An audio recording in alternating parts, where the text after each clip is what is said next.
জগতের বাবারা বা জগতের পিতারা মন্দ হওয়া সত্ত্বেও যদি তার সন্তানদেরকে ভালো ভালো জিনিস দিতে জানেন, তাহলে স্বর্গের ঈশ্বর, যিনি স্বর্গীয় পিতা, তিনি আরও কত অধিক, আরও কত বেশি তার সন্তানদেরকে দেবেন। এখানে প্রভু যীশু খ্রিস্ট স্বর্গের ঈশ্বরকে তিনি জগতের পিতার সাথে তুলনা করছেন। জগতের বাবারা অনেক সময় মন্দ, কিন্তু তবুও সাধারণত জগতের পিতা বা বাবারা সন্তানদেরকে ভালো ভালো জিনিস দিতে জানে। তাহলে যারা স্বর্গীয় পিতার কাছে, স্বর্গের ঈশ্বরের কাছে চায়, স্বর্গের ঈশ্বর পিতা হওয়ার কারণে তিনি আরও কত অধিক আমাদেরকে না দেবেন। স্বর্গের ঈশ্বর তিনি জগতের বাবার মতো মন্দ নন। জগতে বাবারা বা পিতার অনেক সময় মন্দ হতে পারে, খারাপ হতে পারে, কিন্তু স্বর্গের পিতা, স্বর্গীয় ঈশ্বর, তিনি মঙ্গলময়, তিনি মন্দ নন, তিনি আরও উত্তম পিতা। তাই উত্তম পিতা, উত্তম বাবা আরও কত উত্তম জিনিস আমাদেরকে দিতে পারেন। যারা তার কাছে চায় তিনি তাদেরকে উত্তম উত্তম দ্রব্য দান করেন। বাক্য এই কথা বলছে মথি 7:11 এর কনটেক্সটটা হলো, এর ব্যাকগ্রাউন্ডটা হলো প্রার্থনা। প্রভু যীশু বলছেন, যাচনা করো তোমাদেরকে দেওয়া যাবে, বা চাও তোমাদেরকে দেওয়া যাবে, খোঁজো খুঁজে পাবে, দরজায় আঘাত করো তোমাদের জন্য দরজা খুলে দেওয়া যাবে। তিনি প্রার্থনার প্রেক্ষাপটে স্বর্গের ঈশ্বরকে জগতের বাবার সাথে তুলনা করছেন। আর সেই বাবা তিনি মঙ্গলময়, তিনি অসাধারণ, তিনি জগতের পিতার থেকে আরও মহান। তাহলে যারা তার কাছে চায় তিনি তাদেরকে আরও কত অধিক না দেবেন। আজকের আমরা কি স্বর্গের পিতার কাছে চাইতে পারি? হ্যাঁ, আমরা স্বর্গের পিতার কাছে আসতে পারি। আজকের আপনার প্রয়োজন, আজকের আপনার সমস্যা, আজকের আপনার অভাব আপনি স্বর্গীয় পিতার কাছে জানাতে পারেন। তিনি উত্তম পিতা, তিনি মহান পিতা, তিনি সবার পিতা যারা তাকে বিশ্বাস করে। সেই পিতার কাছে যখন কেউ চায় সে শূন্য হাতে ফেরে না।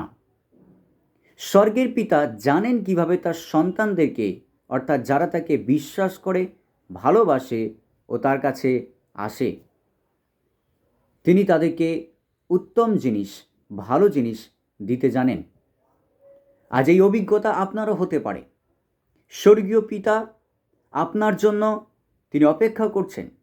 তিনি আপনাকে উত্তম দ্রব্য দিতে পারেন, তিনি আপনাকে আশীর্বাদ করতে পারেন, তিনি আপনার অভাব পূর্ণ করতে পারেন, তিনি আপনার জীবনে আশীর্বাদ নিয়ে আসতে পারেন। স্বর্গীয় পিতার কাছে যারা চায় তারা পায়। প্রভু যীশু তিনি বলছেন যে চাও তোমাকে দেওয়া যাবে।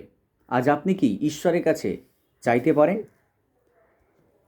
জগতের বাবার কাছে যখন সন্তান চায়, বাবা না করলেও বাবা অবশ্যই পরবর্তী সময়ে দিয়ে দেয়। পৃথিবীর বাবার হৃদয়ে যদি প্রেম থাকে তার সন্তানদের প্রতি, তাহলে স্বর্গের বাবার তার সন্তানদের প্রতি আরও কত অধিক প্রেম না তিনি করেন। হ্যাঁ, তিনি তার সন্তানদেরকে ভালোবাসেন। আজকে কি আপনি আপনার স্বর্গের পিতার কাছে আসতে পারেন? কিভাবে আপনি আমি স্বর্গের পিতার কাছে চাইতে পারি? এই সমস্ত কিছু শুরু হয় ঈশ্বরকে চেনার মধ্য দিয়ে, তাকে ভালোবাসার মধ্য দিয়ে এবং তার অনুগ্রহ দানকে লাভ করার মধ্য দিয়ে। এ সমস্ত কিছু শুরু হয় প্রভু যীশু খ্রিস্টের কাছে আসবার মধ্য দিয়ে। আমাদের বিশ্বাসের শুরু তখনই হয় যখন যীশু খ্রিস্টকে আমরা প্রভু ও মুক্তিদাতা বলে গ্রহণ করি। যখন যীশু আমাদের হৃদয়ে আসেন তখন আমরা পিতার সঙ্গে যুক্ত হতে পারি। বাইবেলে লেখা রয়েছে যে যতজন প্রভু যীশুকে বিশ্বাস করে ও তাকে স্বীকার করে, হৃদয়ে গ্রহণ করে, তারা ঈশ্বরের সন্তান হবার অধিকার লাভ করে। যখন আপনি ঈশ্বরের সন্তান হবার অধিকার লাভ করবেন, যখন আপনি ঈশ্বরের সন্তান হয়ে তার সামনে আসবেন, আপনার পিতা, স্বর্গের পিতা আপনাকে অবশ্যই আপনার প্রয়োজন তিনি পূর্ণ করবেন। দ্বিতীয়, যারা তার কাছে আসে তারা যেন বিশ্বাসে তার কাছে আসে। যাকবের 4:2 শেষে সেখানে লেখা রয়েছে, তোমরা পাও না কারণ তোমরা চাও না, তোমরা চাও না বলে তোমরা পাও না। আমরা অনেক সময় চাই ঈশ্বরের কাছে, কিন্তু আমাদের বিশ্বাস থাকে না। আপনি যখন ঈশ্বরের কাছে আসবেন এবং যীশু খ্রিস্টের নামে যখন আপনি চাইবেন এবং যখন আপনি বিশ্বাসে তার কাছে চাইবেন, ঈশ্বর আপনাকে দেবেন। অনেক সময় আমাদের চাওয়ার মধ্যেও গলদ আছে, কারণ অনেক সময় আমরা মন্দভাবে চাই, নিজেদের ইচ্ছাকে পূর্ণ করবার জন্য বা শুধু নিজেরা স্যাটিসফাই হওয়ার জন্য। ঈশ্বরের আশীর্বাদ শুধুমাত্র নিজের জন্য নয়, বা শুধুমাত্র নিজের ইচ্ছা বা অভাব পূরণের জন্য নয়। আমাদের চাওয়া যেন সবার আশীর্বাদের জন্য হয় এবং সর্বোপরি যেন ঈশ্বরের গৌরবের জন্য হয়।